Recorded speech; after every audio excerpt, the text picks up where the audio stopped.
رسم و رواج نے مار دی بے شمار بیٹیاں، اب تو اس رواج سے ہے بیزار بیٹیاں۔ کیسے انہیں جہیز دے کیسے کرے شادیاں، کیسے انہیں جہیز دے کیسے کرے شادیاں، جس غریب باپ کی ہو دو چار بیٹیاں۔ محترم حضرات، ہمارے پیارے نبی صلی اللہ علیہ وسلم ساری دنیا کے رسول بن کر تشریف لائے۔ آپ صلی اللہ علیہ وسلم نے زندگی اور موت کے تمام معاملات میں ہماری رہنمائی فرمائی ہے۔ انسانی ضروریات میں سے ایک اہم ضرورت نکاح بھی ہے۔ اسلام نے نکاح اور شادی شدہ زندگی کے تمام احکام بھی بیان فرمائے، بلکہ اسے عبادت اور ایمان کی حفاظت کا ایک اہم بہترین ذریعہ قرار دیا ہے۔ اسلامی زندگی میں شادی کا تصور بہت آسان ہے۔ نبی کریم صلی اللہ علیہ وسلم، صحابہ کرام اور علماء نے اس فریضے کو سادگی سے انجام دے کر ہمارے لیے ایک بہترین نمونہ پیش فرمایا۔ نکاح سادگی سے کرو۔ ارے آپ صلی اللہ علیہ وسلم تو ہمیں اس بات کا بھی درس دیتے ہیں، جب کوئی ایسا آدمی نکاح کا پیغام دے جس کا تمہیں اخلاق اور دین پسند ہو تو تم اس سے اپنی لڑکی کا نکاح کرو۔ لیکن افسوس، صد افسوس، موجودہ زمانے میں ہم نے خود ہی نکاح جیسی سنت حرام رسم و رواجوں، ناجائز پابندیوں اور فضول خرچیوں سے مشکل بنا دیا ہے۔ شادی بھی ہو تو مشکل بنانے والے کچھ رسم و رواجی ہے۔ محترم حضرات، ہمارے معاشرے میں منگنی کے نام پر پرتکلف دعوتوں پر لاکھوں لاکھوں روپے خرچ کر دیے جاتے ہیں، اور اگر لڑکی کا باپ اس گستاخ معیار پر پورا نہیں اترتا تو اسے رشتہ داروں اور برادری والوں کے طعنے برداشت کرنے کے ساتھ ساتھ منگنی توڑ دینے کی دھمکیاں سننی پڑتی ہے۔ محترم حضرات، دن تاریخ مقرر کرنے کے لیے لوگوں کے مجمع اکٹھے ہوتے ہیں اور قورمے بریانی کی دعوتیں تو لازمی سمجھی جانے لگی۔ یہی نہیں، دن تاریخ مقرر کرنے کے لیے 100 لوگ جمع ہوتے ہیں، جنہیں بغیر کھانا کھلائے بھیجنا ناک کٹانے کے برابر ہوتا ہے۔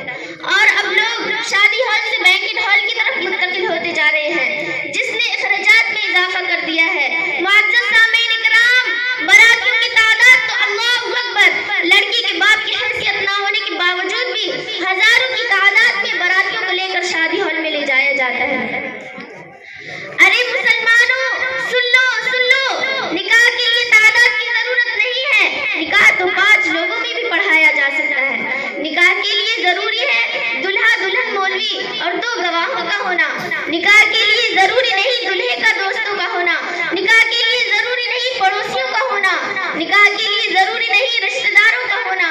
نکاح کے لیے ضروری ہے صرف 5 لوگوں کا ہونا۔ محترم حضرات، ان سب رسموں کے بعد بیہودہ رسمیں جیسے جوتا چرائی، رستہ رکائی سے دلہے کی جیب صفائی کی جاتی ہے، اور یہ حقیقت بھی کسی سے پوشیدہ نہیں ہے۔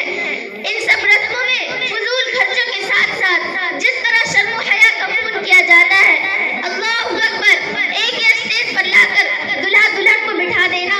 ارے مجھے بتاؤ تو صحیح، کیا اس کا نکاح، ارے مجھے بتاؤ تو صحیح ایسا ہوتا ہے؟ ارے مجھے بتاؤ تو صحیح، اس کا نکاح سب کے ساتھ ہوا ہے جو وہ سب کے لیے محرم ہو گئی؟ بے پردہ اسے سب کے سامنے لا کر کھڑا کر دیا گیا۔ اے مصطفیٰ کے غلاموں، یہ انتظامات کوئی اور نہیں، خود لڑکی کا باپ کرتا ہے۔ میں کہتی ہوں کہ لڑکی والوں کو لڑکے والے سے ڈیمانڈ کرنی چاہیے کہ ہم نے تمہاری ہر خواہش کو پورا کیا۔ آپ نے کہا فلاں فنکشن ہو، ہم نے قبول کیا۔ آپ نے کہا طرح طرح کے کھانے ہو، ہم نے قبول کیے۔ مگر تمہیں بھی ہماری ایک بات ماننی ہوگی۔ ہم ایک ہی اسٹیج پر لا کر تمہارے بیٹے اور اپنی بیٹی کو نہیں بٹھائیں گے۔ ہم عورتوں کا انتظام الگ رکھیں گے اور ہم مردوں کا انتظام الگ رکھیں گے، اور تمہارے بیٹے کو الگ بٹھائیں گے اور ہم اپنی لڑکی کو الگ پردے میں بٹھائیں گے۔ یہ ہونا چاہیے تاکہ اس طرح ڈیمانڈ کرتا، لیکن لڑکی کا باپ بھی اپنی شان دکھانے کے لیے ایسے انتظامات کو قبول کر لیتا ہے اور اپنے مہنگے فنکشن ہال کی وجہ سے لڑکی کو لا کر اسٹیج پر ہی بٹھایا جاتا ہے۔ لڑکی کے پاس کوئی پردہ نہیں، کوئی نقاب نہیں، کوئی چادر نہیں، لڑکی بے پردہ آ کر سب کے سامنے کھڑی ہو گئی۔ اگر گھونگھٹ بھی ہے تو تھوڑی دیر کے لیے، تھوڑی دیر میں وہ گھونگھٹ بھی ہٹ جائے گا، ہاتھ پیر بھی ہلے